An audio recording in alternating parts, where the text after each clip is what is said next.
Hello everybody, NutsPoorBat here, and today I'd just like to have a little, just discussion with you, update video, kind of let you know where my channel's headed. So, I've started a new account, and don't worry, I'm going to do that other video. I still got one left in my Stonewood, but I started a new account, and I gave myself sort of a challenge of low-level endurance. So, because anybody can do endurance with God rolled traps and 130s and etc. So, I have come and I've got, so far these are my traps. And I'm going to be using 51s in Stonewood, see if it's possible. But I've went ahead and gone a little further up, so I'll just downcraft them. So, and most of the rolls I haven't touched. So, I'm going to be using like kind of half garbage traps and, not the greatest. Some of the rolls I did touch. So, but yeah. So tire trap I did touch. I just went 2 reloads, all durability, and then sealing electric field is durability, 2 damage, a crit damage. It's got healing and energy. I've never touched it. The zapper is a crit damage, crit rating, damage, reload, durability, and I think I might have touched the zapper. Sound wall, of course, double reload, all durability, and then the wall darts I never touched. I just rolled them blue. They're damage, durability, crit rating, damage, and durability. So, wall dynamo, I think I didn't touch. I just rolled it blue, and I may have put healing on it. So damage, crit damage, damage, reload, and heals. And then the wall launcher I touched. I think I put an extra reload on it, and it was maybe 2 impact. So I just changed it like this.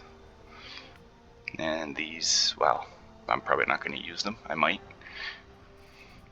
Anti-air, range reload, and the second reload wasn't actually there, so I changed that. It was crit damage or something. I still don't have enough reperk to change the damage. I'm not even going to worry about that one. Broadsides I left alone. And then these, well, I have to get rid of these and take them back because they're no good. And then I had some legendary that I had acquired. You get some from the collection book and for using the perk Recombobulator the first time. So I advise you, like, you could probably do endurance fairly low level.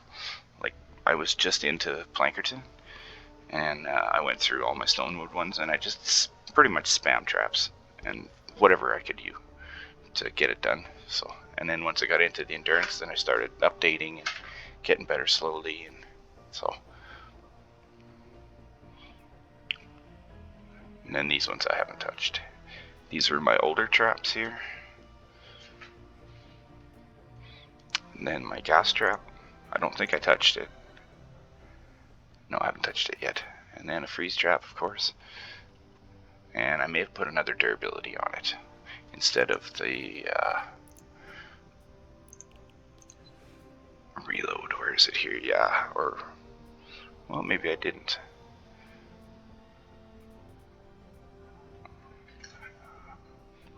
That may have been the way it came. And yeah, floor launcher is the last one. And I think I never touched it either. That's the way it came.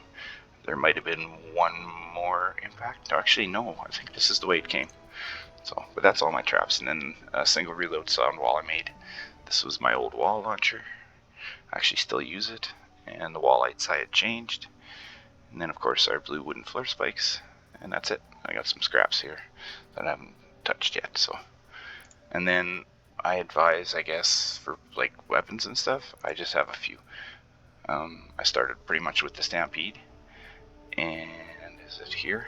I don't have it no more. I got rid of it. A blue Thrasher, and then I just made my way up from there. So pretty much I started with this one, and I had a Hunter Killer I was using for a little while. And then all the rest of this is all added in now. But then the Pain Train, I came in and started playing a little more around Christmas here, so I decided to save money and bought it. So,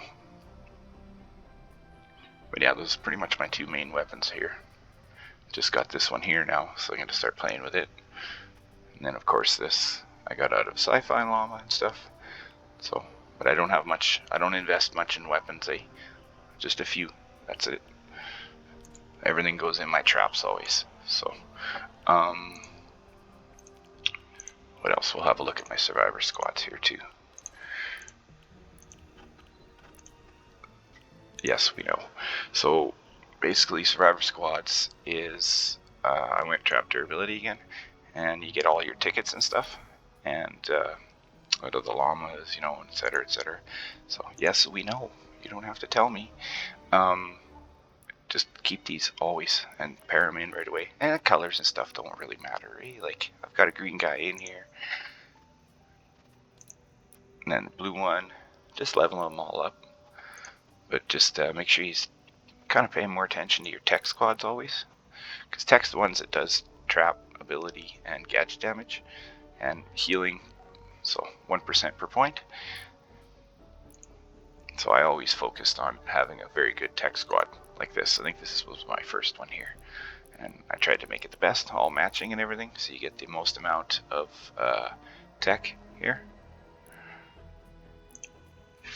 So, and don't worry about the empty pluses there. I'll put survivors in there eventually once I get into Stonewood here and test it, because I don't want to get ahead of myself too much with the extra stats. So, and then there's my research, and I went always for tech right away. You have to. Ooh, I can get one more.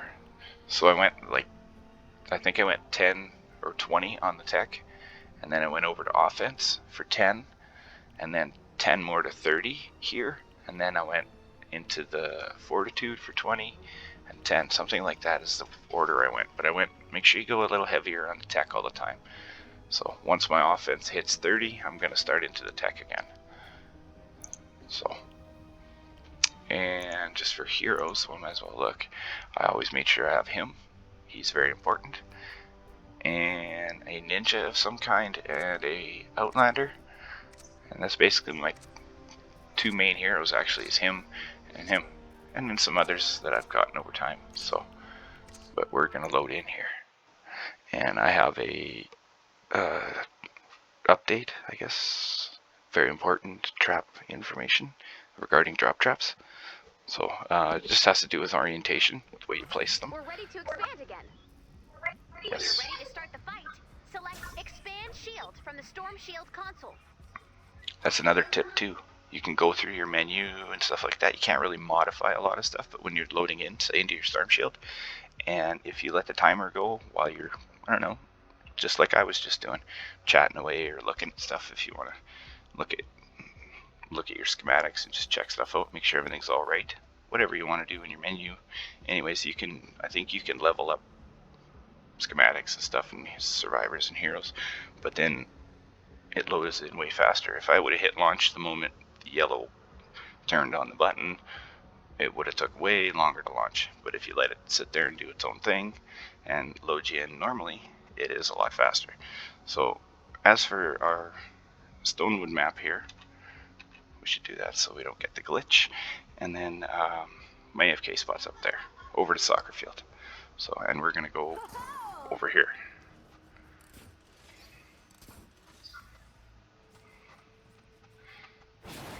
This is just all built up, and I've made this a little stronger than my other tunnels because, yeah, when you're using traps like this, you don't even have another perk on here yet. There's one more, right?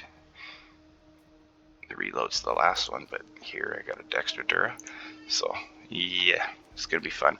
So regarding the drop trap here, now if we look at it, what? Won't even show me a picture. I can't believe that. So, well, we'll go over here to where we can get it on the wall. Okay, you see the little canister there? Oh, there we go.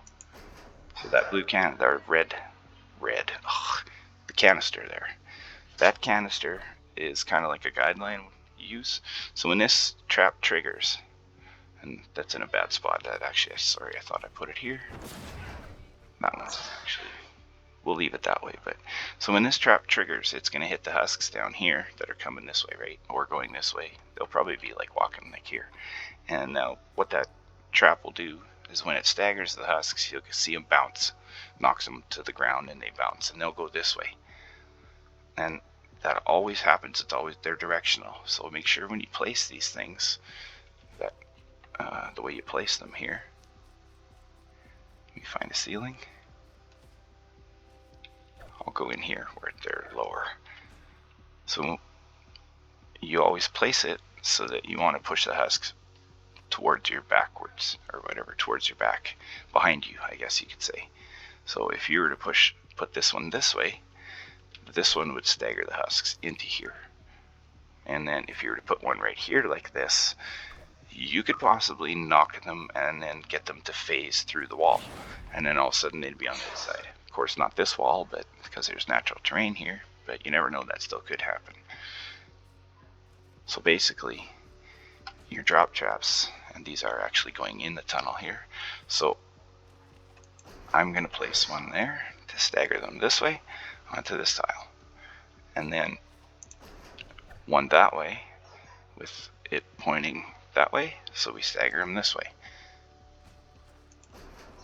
And then so on and so forth. Another one to stagger them this way. And another one to stagger them out here. So it's just like a zigzag, eh? You can imagine, I know it's backwards from when you're actually placing the trap, but that thing is kind of like an arrow pointing that way. So if you always pay attention to which way you put them up on your ceilings and stuff, it really matters. So like, take for instance this piece right here is block off, right? If that trap was actually pointed like that one, if there was a second one right here pointed that way, there's a possibility you could phase the husks through this wall, or contribute to that happening anyways. So you can pull husks away from the wall, so that'll actually pull the husks away from this wall, that one, you know. And then sideways or directional, you can actually get very creative with it. I haven't really experimented that much yet, but I can almost guarantee you, if you actually put them all in a circle in the spawn, or around in a roundabout way somehow, you could probably almost pin them in the middle. And the more reload you have on them, the better. Like, these are double reload and 2 durability. So the more of that you have, the better, because the faster that the tires come back down. Because we've watched the tire traps work, and we noticed a difference of 6 tiles from placing them this way, so that it actually staggers them towards spawn instead of just whichever direction, and we placed them intentionally backwards, and it was a 6 tile difference on wave 3 or 5, whichever ramp, amp, and twine. And it was just drop traps. We had placed double reload all durability, but they were 130 god rolls, and or 144s maybe. But anyways, the difference was 6 tiles, and it was actually pushing the husks up a ramp. So when it was staggering them. So like even here, this ramp right here, if you put them backwards here, it will stagger them up here, which is totally against the laws of physics, but I guess that's just the way Epic wants to make the game work. So, but if you keep that in mind all the time, be just great. So anyways, this is probably long enough for this video. And then, yeah, you guys got a sneak peek at my new endurance here. Haven't even tested it yet, just building it. Looks pretty with the no trap look. I like it. It's nice. So anyways, thanks for watching. I don't think there's much else to add. I guess we have this amplifier now. I guess you guys don't really know that. Here's another sneak peek. So I'm currently working on this too, but it's still not very strong at all. So, and the Smasher Bridge is no idea if it works. So, yeah. Alright. And I definitely got to throw some credit out to Dan Envision and Mitch Robs, both of them there, for the Smasher Bridge concept and the drop trap tires information. So, because that's who had originally found out that they were actually directional. So, alright. thanks for watching. You guys have a good day.